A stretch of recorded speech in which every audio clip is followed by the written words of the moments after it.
We're deep into Elul, the month of growth.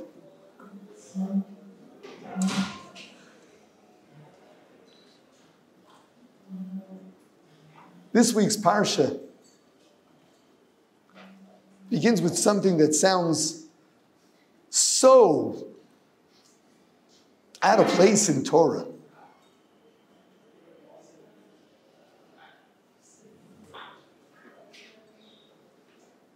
You got a war.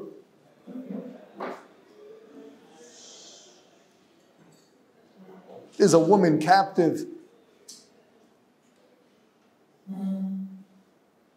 You can take her for your own.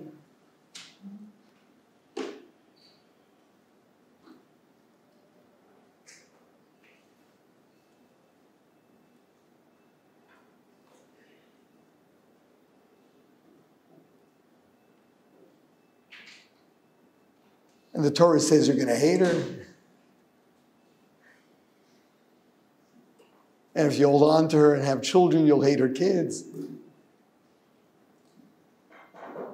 And Rashi says the Torah is speaking to the Yitzchak. This situation in battle,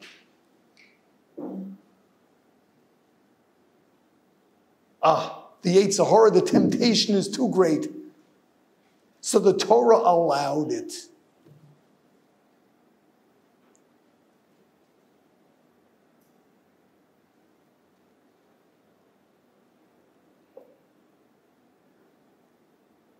What happened to truth? What happened to morality?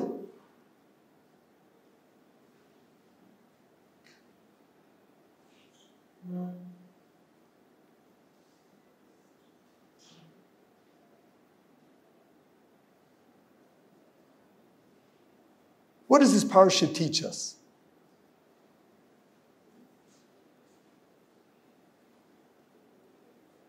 You know what it teaches us? It teaches us about the rest of Torah.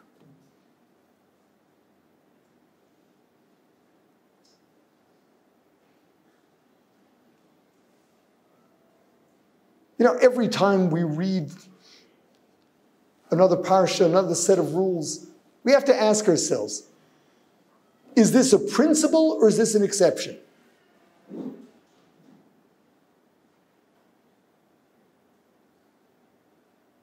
The Torah here is describing a scenario where the Torah itself says we accept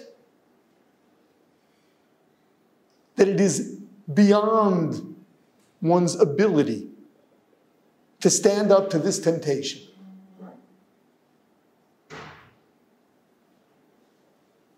Just a little bit of history. Part of battle, the nations that we were fighting with would use their women as part of military tactic. It was a distraction.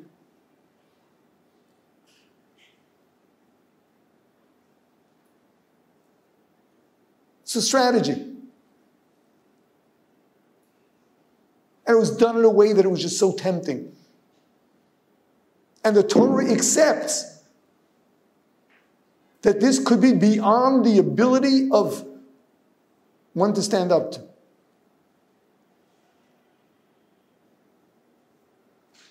Lo dibra Torah ela keneged yetzer hara. The Torah is recognizing the human limitation under these circumstances.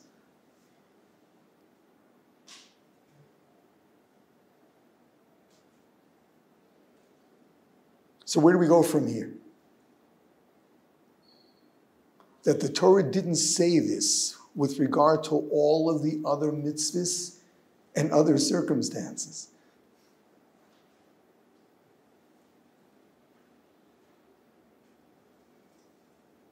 That means that the Torah doesn't believe that anything else is beyond us.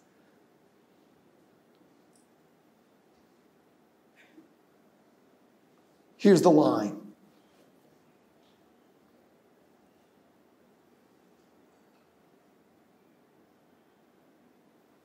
God knows how far we can grow. He knows what we can stand up to. This particular situation, that's where the line is. This is on the other side. Everything else isn't.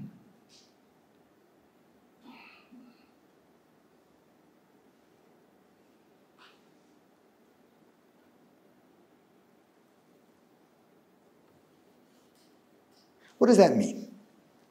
Does that mean that everyone is up to the point that they can pass every test except for this one? No, what the Torah is telling us is we can and must bring ourselves to the point that we can withstand anything except for this one. This perhaps is a limit.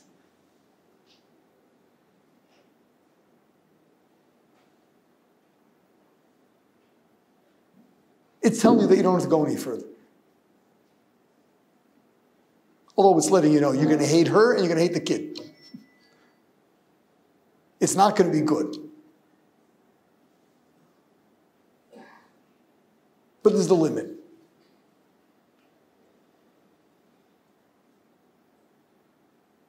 Nothing else is the limit.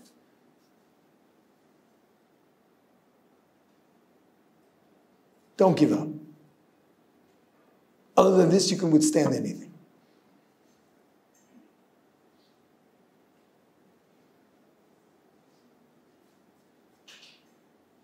I know something?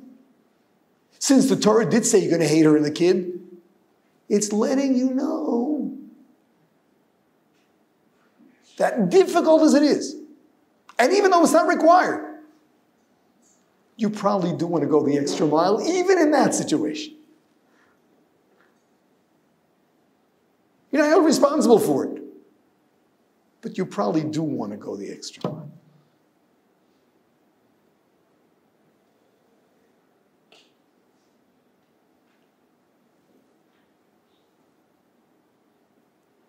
So we say, oh, we make our plans.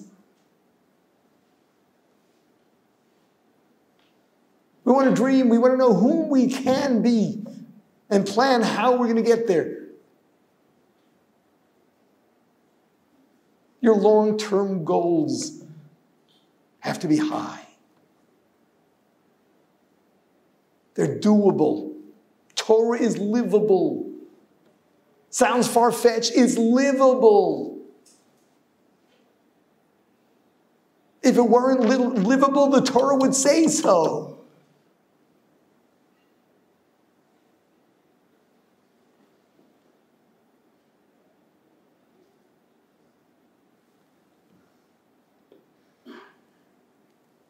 I remember going back, it's almost 50 years now. I first came here.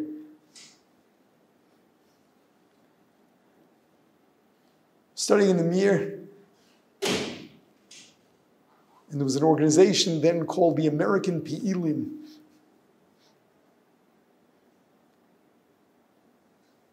And what they're trying to do is run programs where totally non-observant left-wing kibbutz kids would meet yeshiva boys.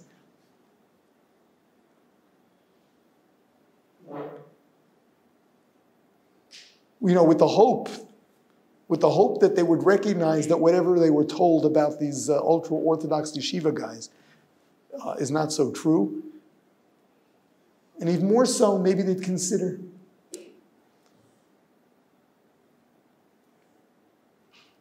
So I remember it was a bunch of 18-year-olds from a Shomer HaTzair kibbutz. These were the most left-wing Israelis at the time.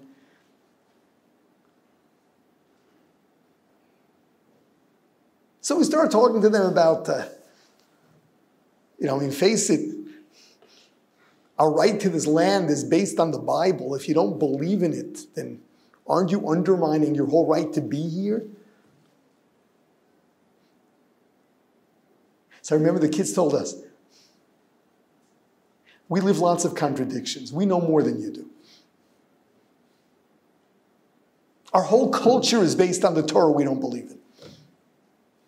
Our festivals, not just Independence Day, the whole Jewish culture, everything we live is based on this Torah that we claim is not true. We know we live in contradictions. And we know that deep down we know this stuff must be true. But we're 18 years old. You want us to live like monks?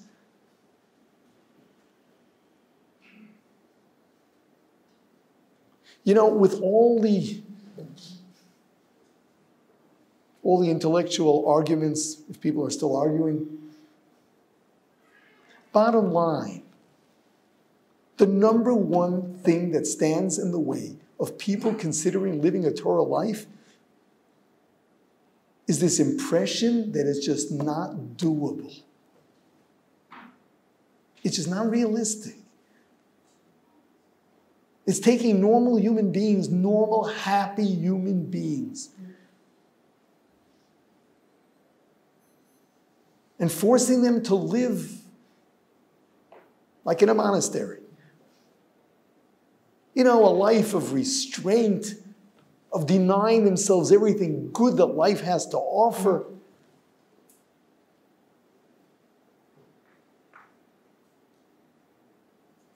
If only people would understand that, of course, superficially we're busy restraining ourselves, but that ultimately there is no quality of life like that of Jews who live with Torah. Even restraint, it feels so great.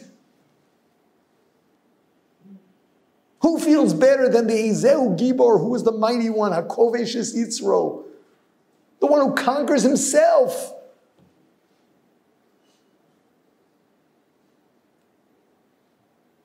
What is there out there that feels better than taking control of yourself? Not doing what you feel like doing when you know you don't really want to do it. Pushing yourself to do what you know you should even though you don't feel like it. Nothing feels better.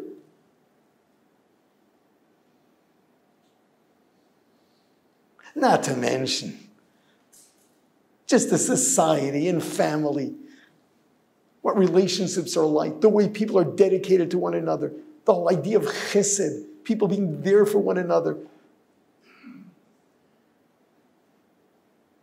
Torah study, using your brains, learning to think intelligently.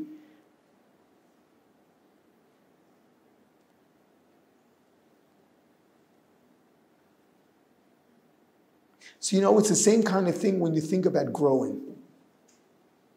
Growing means, oh no. So what's next? What's the next thing I'm going to have to give up?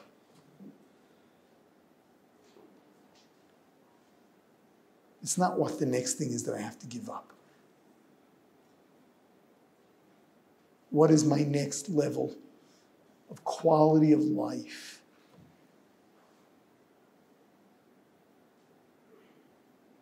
My next level of real happiness.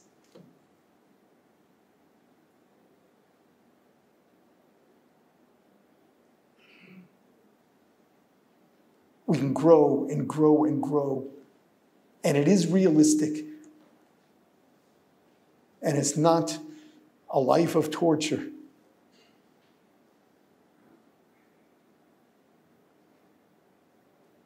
It's a life of meaning. A life where you feel good about yourself. Where you learn to respect yourself because you have what to respect yourself for. You don't have self-image issues.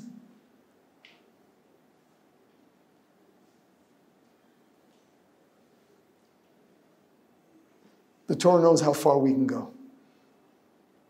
Don't be afraid of it.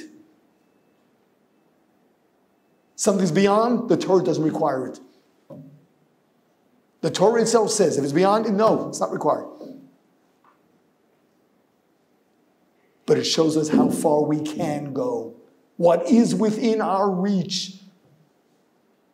It's doable and rewarding. We can't shortchange ourselves. We owe it to ourselves. We can live a whole different quality of life.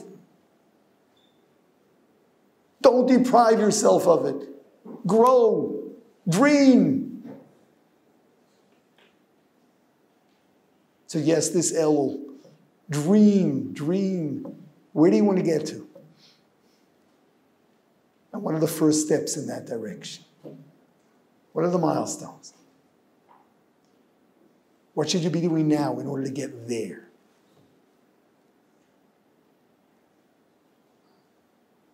Hashem created us to give. What He's offering us is the greatest. Don't deprive yourself. You can get there. Make the most of your Elul. It's the most exciting time of the year. It's in the air. And Hashem is ready to give you all the help you need. Let's all grow together and become great Jews.